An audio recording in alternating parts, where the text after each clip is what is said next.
met 'n kamera in, tripod langs haar bed. Sy sê, help my met my paswoord, ek vergeet altyd die goed. Ek vra ouma, wat se werk doen jy? Sy sê, ek is 'n digital creator. Toe sien ek op haar laptop, top 3 in jou area, macho.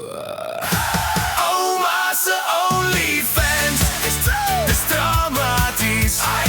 Bak nie meer koekies of beskuit nie, dramaties. So spicy.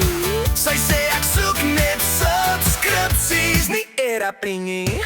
Ouma se OnlyFans, dis 'n skande, maar sy bou meer wealth as die landse banke. Sy sê, hou jou judgment vir jouself, is hy twerk soos 'n gangster, op en af.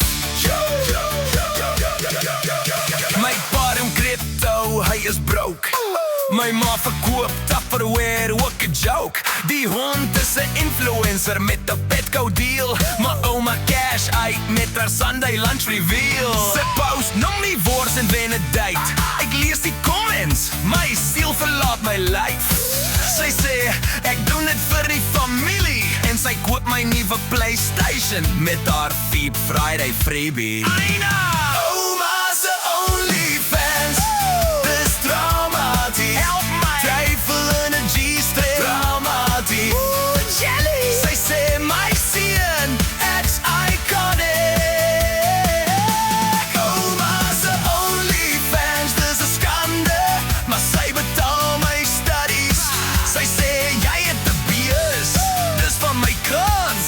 Ek bid om te vergeet met demerige sy doen 'n live Q&A met oomies in die chat. Een vra ons jou klein seun, sy sê, ignoreer die brat.